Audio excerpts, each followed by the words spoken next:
కాబట్టి దౌర్జన్యం మాకు అధికారం ఉంటే మేము ఎవరి మీదైనా దౌర్జన్యం చేస్తాము అనేటువంటి ఒక అహంకారపూరితమైనటువంటి చట్ట వ్యతిరేకమైన అరాచకమైనటువంటి వైఖరి జగన్మోహన్ రెడ్డి పరిపాలనలో చూసినాం తప్ప ఇప్పుడు వంశీని అరెస్ట్ చేసినప్పుడు అట్లాంటిదేమి నేనైతే గమనించడం లేదు. అట్లాంటి అరాచకత్వం ఏం లేదు. అరెస్ట్ చేసినారు, పోలీస్ స్టేషన్ తీసుకుని వచ్చినారు, కేసు రాసినారు, సబ్జెక్టులు పంపించినారు. అదే రోజు జరిగింది కదా. ఆయనేమి పోలీస్ స్టేషన్లో బంధించి పెట్టలే, అక్రమంగా నిర్బంధించలేదు, తీసుకుని పోయినారు. ఇప్పుడు ఆయన వంశీ నేరస్తుడు కాదు అంటున్నాడు. ఓకే, వంశీ ఏం తప్పు చేయలే, పాపం పాలు తాగే పసిపిల్లవాడు. చట్టం ఉంది కదా, కోర్టులో ఆర్గ్యూ చేయించు. ఇప్పుడు అది కోర్టు కేసు అనేది ఇప్పుడు కోర్టులో ఉంది. పోలీసు వాళ్ళు చేసేది ఏం లేదు, చంద్రబాబు నాయుడు గారో పట్టాభి గారో చేసేది ఏం లేదు. దాంట్లో చట్టము కోర్టులో ఉంది. చట్ట ప్రకారంగా నీవు మహామేధావి పొన్నవాళ్ళు సుధాకర్ రెడ్డి టటోళ్ళంతా ఉన్నారు కదా నీ దగ్గర. బృహస్పతికి మించిన తెలివితేటలు ఉండేవాళ్ళు, వాళ్ళందరినీ పెట్టి ఆ రకంగా మా వాడు పాలు తాగేవాడండి, నోట్లో ఏలు పెట్టిన కొరకడు, ఇటువంటి మీద అన్యాయం కేసు పెట్టారని సుప్రీంకోర్టు జడ్జి గారే ఆశ్చర్యపోయాడు. ఒక కేసులో వీళ్ళ క్లయింట్ పెట్టుకున్న లాయర్ ఎంత ఖరీదైన లాయరో చూసి ఈ క్లయింట్ ఏంటి, ఈ లాయర్ ఏంటి అని. అట్లాంటి వాళ్ళు పెట్టుకో. ఎవరొద్దన్నారు? చట్టం ఉంది, చట్టంలో ఎవరినైనా పెట్టుకోవచ్చు. సుప్రీంకోర్టులో ఉండే ఒక లాయర్ కాదు, ఒక బండెడ్ లాయర్ను తీసుకుని వచ్చుకో, పెట్టుకో, ఆర్గ్యూ చేసుకో, వంశీని వినిపించుకో. చట్టంలో ఇప్పుడు నువ్వు చట్టాన్ని అమలు చేసే దాంట్లో తిడితే ఏం ఉపయోగం ఉండండి.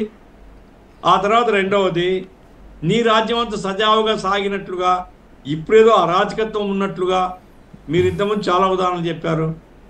హోమ్ డెలివరీ, మా బాడీని, ఒక మనిషిని మర్డర్ చేసి హోమ్ డెలివరీ ఇస్తే ఏం యాక్షన్ తీసుకున్నాడినా? ఆయన కనీసం ఆ పార్టీ నుంచి తీసేసినారా? సన్మానం చేశారు. సిగ్గుపడాలా. ఇట్లాంటి రాజకీయ పార్టీ నీతుల గురించి ఏం మాట్లాడుతుంది? కాబట్టి ఈరోజు వంశీ వల్లభనేని వంశీ అతను చేసినటువంటి అరాచకత్వాలు ఒక్కోటిగా బయటకు వస్తున్నాయి. అతని మీద కేసులు ఉన్నాయి, కేసులు న్యాయస్థానంలో ఉన్నాయి. అతన్ని తీసుకుని పోయి న్యాయస్థానం యొక్క కస్టడీలో నాటదు. అతనేమి చంద్రబాబు గారో ఇంకోరో తన సొంత కస్టడీలో పెట్టుకోలే, న్యాయస్థానం జ్యుడిషియల్ కస్టడీలో ఉన్నాడు. కాబట్టి ఇట్లాంటి దాని మీద రెచ్చగొట్టేటువంటి ప్రసంగాలు చేయడం అంటే ఆయన యొక్క స్థాయిని దిగజార్చుకోవడమే అవుతుంది. ఒక మాజీ ముఖ్యమంత్రి స్థాయిలో పోవడమే అనవసరము. పోయినాడు, ఏం మహా ఆయన ఘనకార్యం చేసినాడు కాబట్టి పోయినాడినా. అరే, ఒక కేసు, ఒక కంప్లైంట్ ఇచ్చే వ్యక్తి ఒక పార్టీ ఆఫీస్ మీద దాడి చేస్తే ఆ పార్టీ ఆఫీస్ వాళ్ళు ఎవరో ఒకరు కేసు ఇస్తారు. అతన్ని కిడ్నాప్ చేసి కేసు విత్డ్రా చేయించే ప్రయత్నం చేయడము, ఇది జగన్మోహన్ రెడ్డి హర్షిస్తాడా? హర్షిస్తున్నాను నేను అని చెప్పుకుంటే అంతకంటే దిగజారుతనం ఏముంటుందండి? కేసును ఫేస్ చేయి. ఇప్పుడు అతన్ని ముందస్తు బెయిల్ వచ్చింది. ఈ పని చేయకపోతే ఆ ముందస్తు బెయిల్లో ఉండేవాడు కదా అతను.